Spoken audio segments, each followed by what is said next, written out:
ถนนสบายดีทุกท่านเนาะอยู่ถนน450 ปีเมื่อกี้เฮามานี่เจ้าหน้าที่เพิ่นกวดได้ทุกคนเลยกวดเบิ่งเฮาเอาแข้งมากินเพิ่นเบิ่งบัตรผู้เจ้าเนาะหนังสือเดินทางเพิ่นกวดเบิดเลยจังนี้เมื่อกี้เพิ่นกวดเพราะว่าวาดเพิ่นว่ามันหยังก็เขาเจ้าหนีมาแต่สามเหลี่ยมคำนะวานนี้เขาเจ้าก็ได้หลายคนอยู่ว่าซั่นหรอว่าเพิ่นกวดเพิ่นเฮาว่ามาแต่แถวสังเกียงสิล่ะเพิ่นบ่เอาแว่นลดลงแล้วกวดเลย ขอเบิ่งบัตรผู้เจ้าเบิ่งบัตรหนังสือของแขกเนาะเขาเจ้าก็ให้เบิ่งเขาบ่ได้เป็นหยังนะอันนี้เป็นแขกแบบเขาเจ้ามาพักทั่วไปเนาะจะต้องให้เพิ่นฝึกเฮ็ดประเทศแบบนี้ดีแล้วทุกคนเลยเพื่อแก๊งคอลเซ็นเตอร์แก๊งนะสแกมเมอร์มันอย่างประมาณนี้นั่นแหละเพิ่นกวดล้างเบิ่งนั่นก็รัดเบิ่งนี่ก็รัดบัดไปนี่บ่รัดแล้วแต่บ่เฮา เมื่อกี้นี่รัดละเพิ่นรัดอยู่นี่เมื่อกี้เพิ่นเฮามามันรัดอยู่เบื้องนั้นดีนะเพิ่นเฮ็ดแบบนี้นะ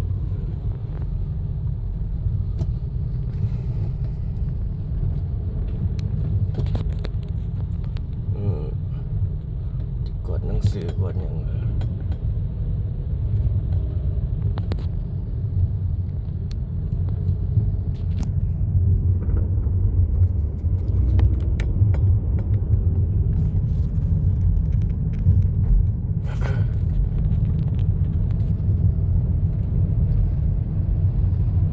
เพิ่นลัดอยู่ทางเบื้องนั้นเอามาเมื่อกี้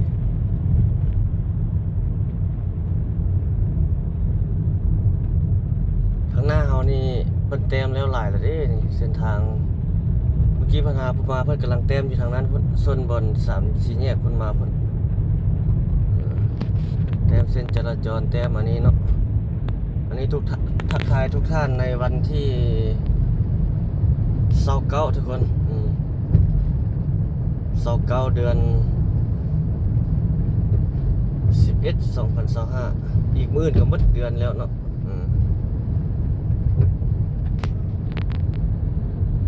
นี่คือบรรยากาศที่เฮาทักทายทุกท่านสบายดีทุกท่านโอ้รถนี่จอดนี่เฮาไปส่งแขกมาโอ้ลืมถ่ายตัวด้านในของมันเขตบริเวณด้านหน้าอาคารของสถานีรถไฟนะทุกคนเฮาลงแล้วเนาะเมื่อวานนี้เฮาลงซ่องลิตรผาโลดแล้วทุกคนเนาะถ้าท่านด้านนั้นก็ไปเบิ่งอยู่ในซ่องนั้นอีกก็ได้เมื่อวานนี้เฮาก็ถ่ายลงบนถูบนแปลงบนจอดรถใหม่เนาะเฮ็ดให้มันมีบ่อนจอดรถค้างคืนอยู่ในสถานีรถไฟฮะแต่ปัจจุบันนี้มันบ่มีได้ตอนนี้ประเทศให้มีบ่อนจอดค้างคืนได้ก็ถือว่าเป็นสิ่งที่ดีตอนทุกคนเอารถจอดไว้นี่แล้วก็ไปสามารถอันนั้นได้ไปจอดรถแล้วก็ไปเที่ยวบางบ่อบางเวียงบ่มันอย่างประมาณนี้นะคือยกตัวอย่างนักท่องเที่ยวมาจากฝั่งไทยเนาะมาจากฝั่งไทยแล้วรถจอดไว้หั่นแล้วก็สามารถขี่รถไฟไปต่อไปเที่ยวหลวงพระบางไปบางเวียงได้สบายนะกลับมาเอารถแล้วก็กลับข้ามไปฝั่งนั้นโอ้ถือว่าสะดวก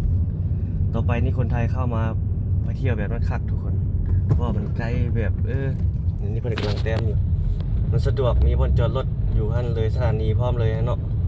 เอารถข้ามมาที่ฝั่งนั้นแล้วก็มาจอดอยู่หั่นแล้วก็ไปเที่ยวแล้วแล้วก็กลับคืนมาโอ้ถือว่าสบาย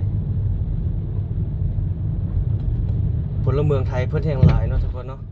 ถ้าข้ามมาถ้าฟังเที่ยวฟังลาวเฮาหลายขึ้นนี่โอ้หับหองมีรายได้ให้แก่ประเทศเฮาหลายอย่างหลายด้านอยู่7-80 ล้านคนได้พลเมืองคนไทยนี่เพิ่นกำลังแต้มอยู่นี่แต้มเส้นทาง7-80 ล้านคนลาวเฮามีได้6-7 ล้านคน7 ล้านคน8 ล้านนี่แหละประมาณนี้แหละเนาะคร่าวๆข้อมูล 2-3 ปีหลังประมาณ8 ล้าน18 ล้าน8 ล้านปลายนึงเพิ่นยังรวบรวมใหม่นี่เขาเจ้ากำลังแต้มอยู่นี่บ่เบิ่งนั่นโอ้แต้มสีอย่างใหญ่เลยมื้อนี้วันเสาร์นะมื้อนี้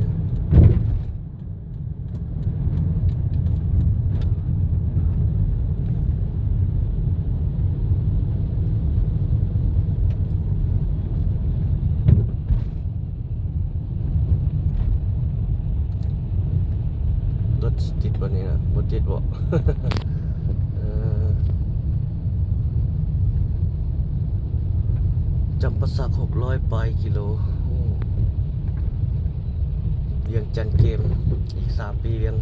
จำปาสักนี่มีแหล่งวัดภูมีหยังเนาะแหล่งท่องเที่ยวมีหลายบัดเขาสิได้ยังบ่ได้ลงไปเทื่อ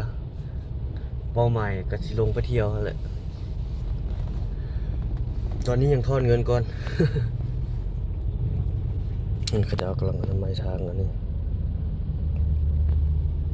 จอดไฟแดงโอ้โดนปิดเร็วๆอยู่นี่เขาจะ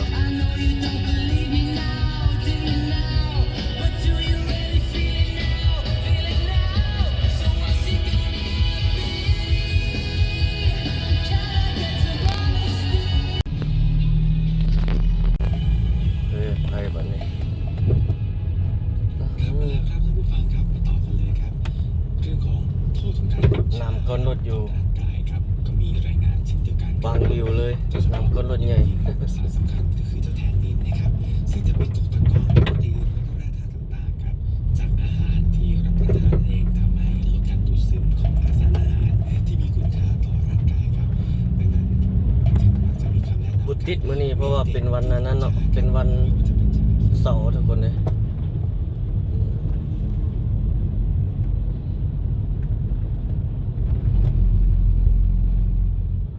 ทางอยู่แถวนี้เจ้ากำลังเร่งแปลงอยู่แถวนี้ก็ได้ BRT ยังบ่ทันแล้วเถอะ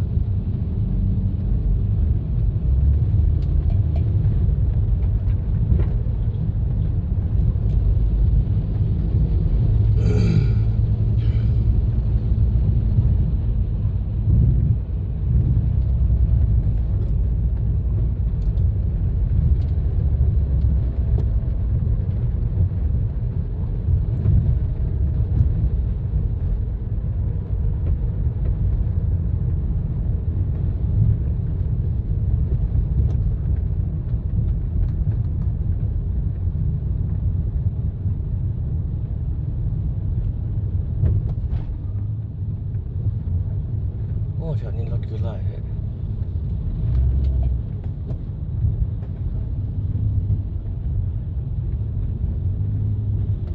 ลัดออกไปทางห้วยหงส์บ่ทุกคน บ่ได้ผ่านเข้าไปแฮนโดนเนาะห้วยหงส์สอดออกตลาดแรงนองดวงบ่นี่บ้านสะพังเบิกเข็มนี่สบายดีทุกท่านอัปเดตการสัญจรรายวันในมื้อนี้ทุกคนรถบ่ติดนครหลวงวิจันทร์เฮาเขตดงโดกเนาะ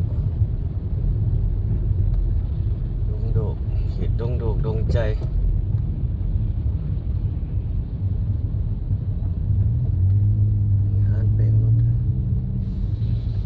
เจ้ากำลังเฮ็ดเร่งมืออยู่นี่ก็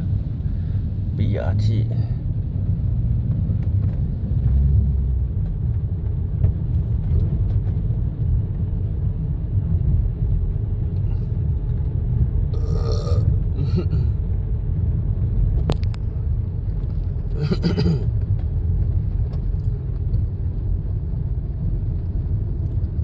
แฮมได้เลี้ยวหลายก็ได้ในสูงเลยก็ได้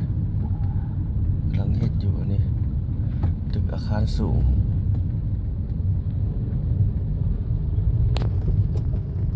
ของนักลงทุนคือกัน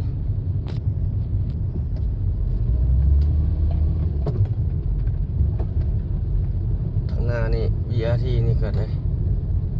แต้มสีแต้มอย่างประมาณนี้แหละ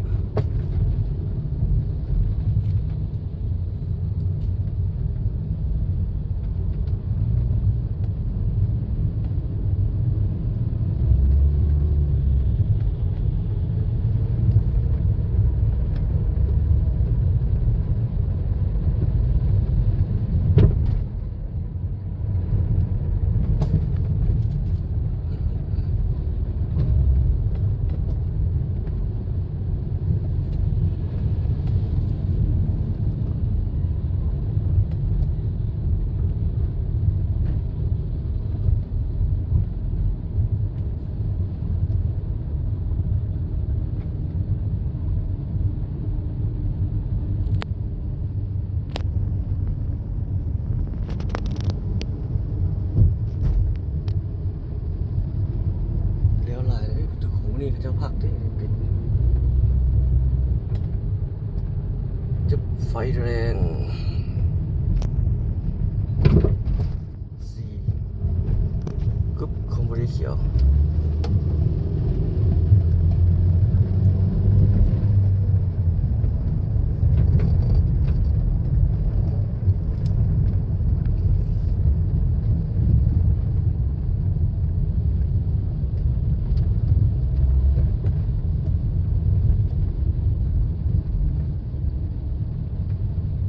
โอ้ติดแท่นี้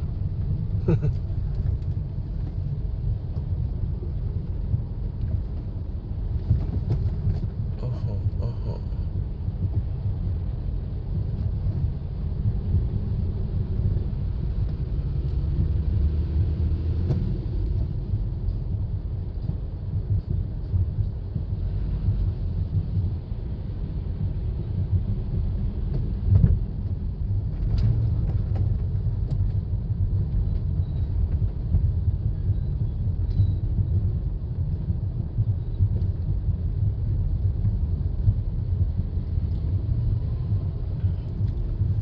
บรรยากาศการสัญจรทุกคนอยู่ที่เวียงจันทน์บ้านเฮา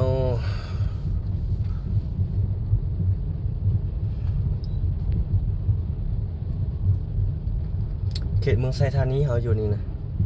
ยังจะมีไซดงโดกแค่นี้ไซธานีขึ้นกับเมืองไซธานี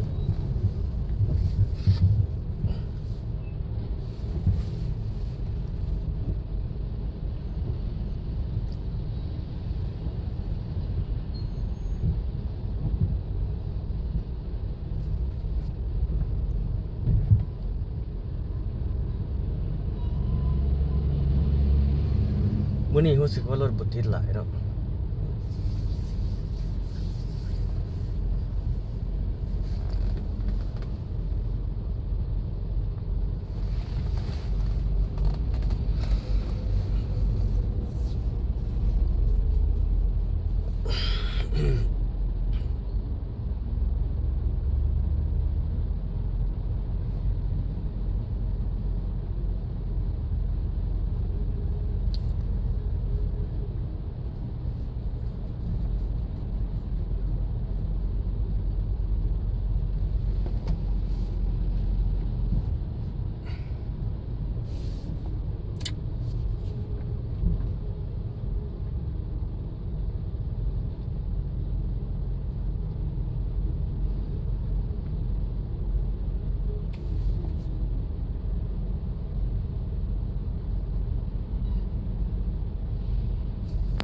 โอ้โหติดไฟแรงอันนี้คือบรรยากาศการสัญจรสดๆตอนนี้ก็10 โมงเนาะ23 องศาวันนี้บ่หนาวปานใด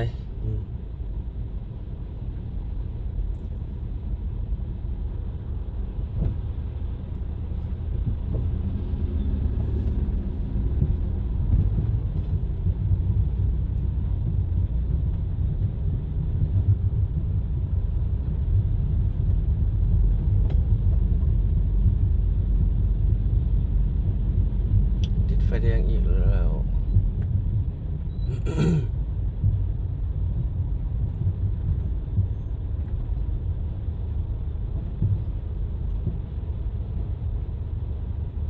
มันเขียววันนี้ผมเลยเขาจึงได้ไป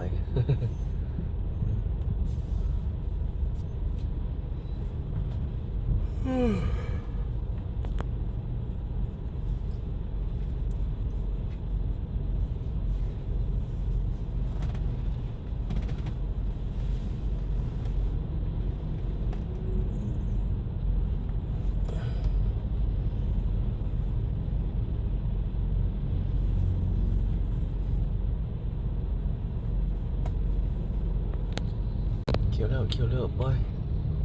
สิได้จอดอยู่บัดหนึงบ่เฮาหรือว่าสิไปทันอยู่ โอ้ยังบ่ได้เขียวเนาะเขาจะตรวจไปสิขาย iPhone มือสองอันนี้นำเข้าจากประเทศไทย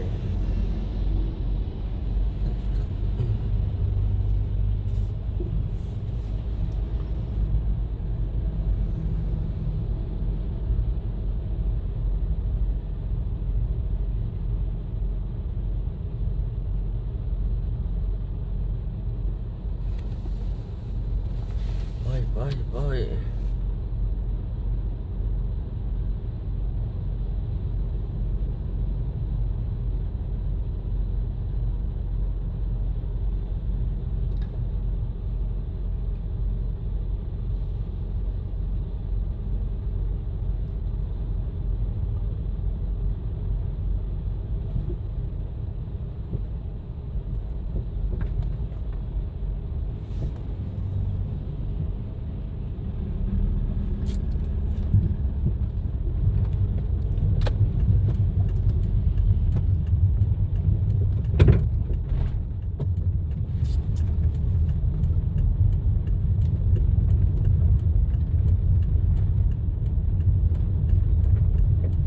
รถหลายบ่ให้ลงไปครับ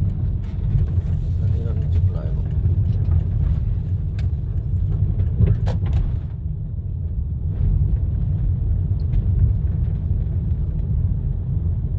บ้านตันมีชัยเขาจะเสียงรถคันนี้6 ล้อน้อยแกสายเขตบ้านตันมีชัยเขตนี้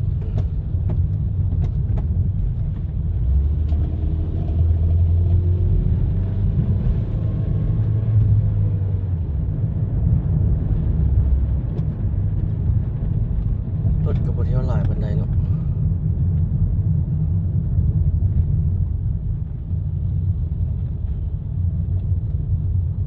ทักทายยามเช้าทุกคน9 โมง 10 โมงโรงเรียนตัดมีไซอันนี้นี่กำลังใช้โรงเรียนใหม่ได้ตัวนี้นะมีโครงการช่วยเหลือแล้วตัวนี้ญี่ปุ่นบ่แม่นหยังบ่แม่นเพิ่นประเทศใดเนาะเพิ่นน่ะเฮ็ดคงเป็นโครงการช่วยเหลือ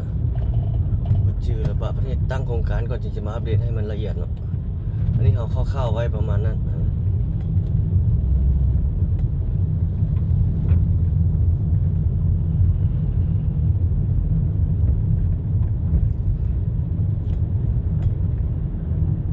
จัก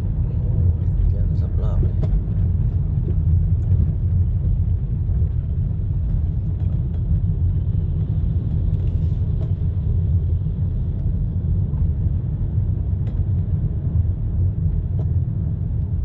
ห้างฮานอยู่2ข้างทางเขตนี้ก็หลายผู้สาวผู้สาว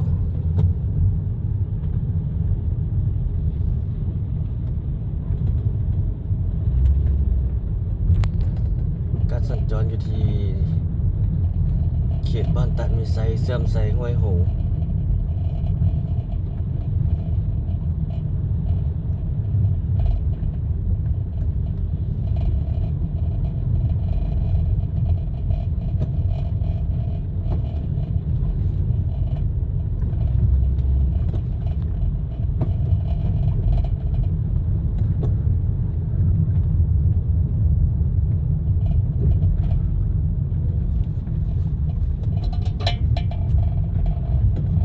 ป้องกาแฟเอา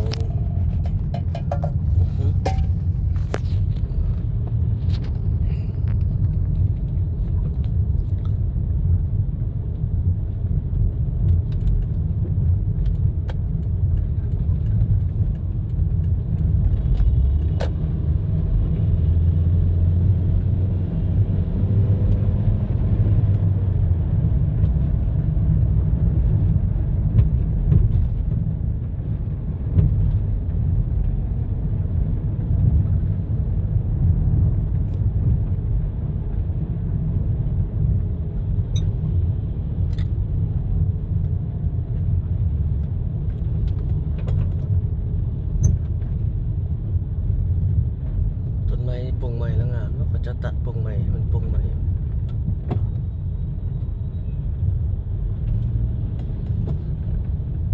โอ้นี่สุสานรถเก่าแบบนี้นะ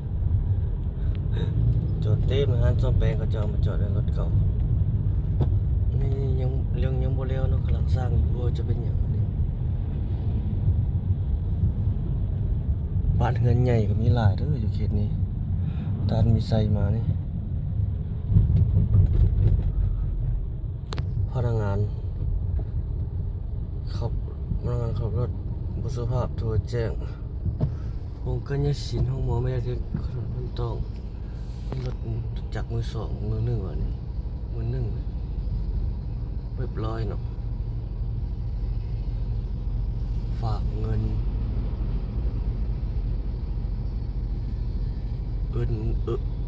โอนเงินด่วนเขียวแล้ว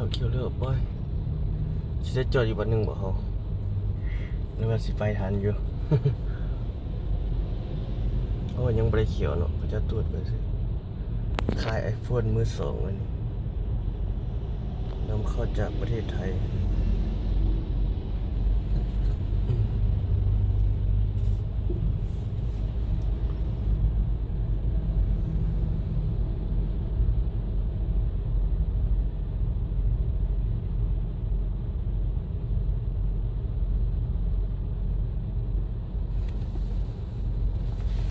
ไป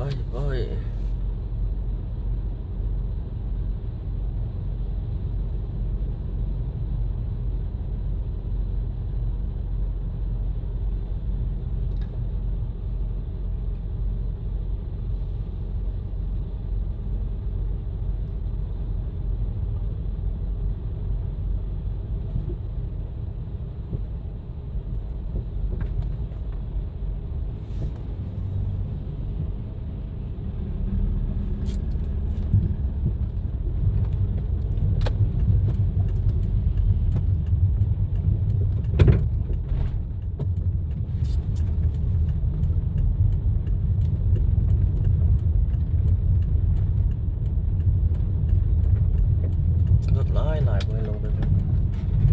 ตอนนี้รถมันจุกหลายบ่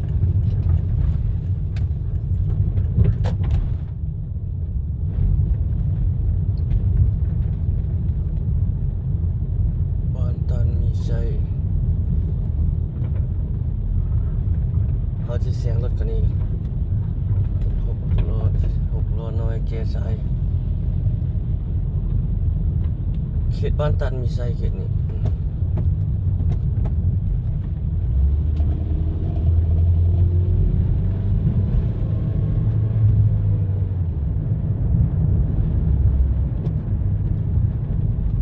รถก็บ่เที่ยวหลายปานใดเนาะ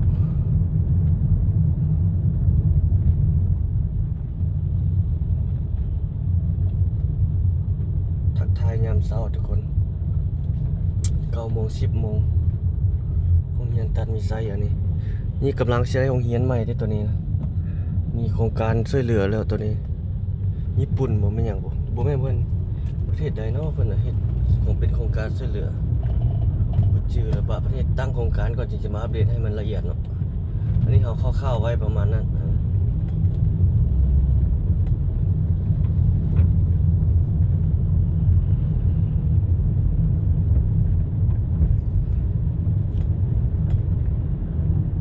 จักร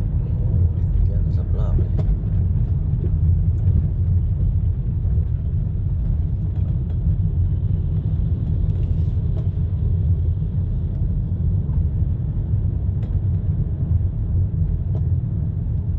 ห้างห้านอยู่สองข้างทางเขตนี้ก็หลายโอ้ผู้สาว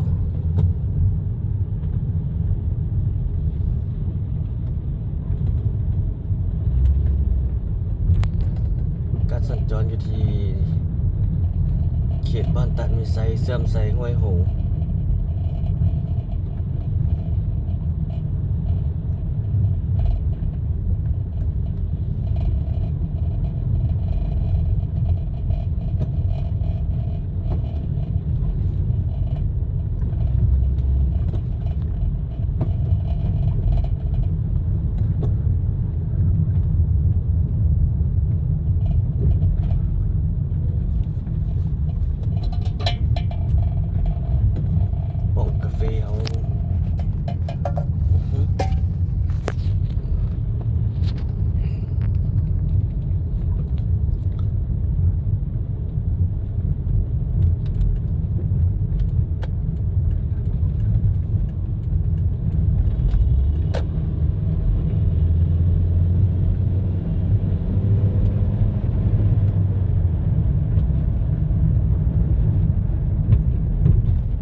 นี่สุสานรถเก่าบัดนี้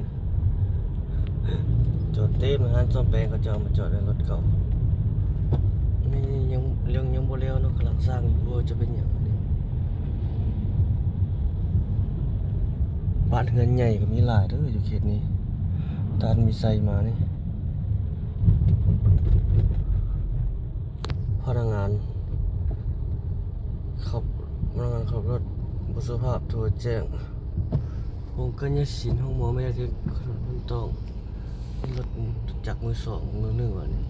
มือหนึ่งเรียบร้อยเนาะฝากเงิน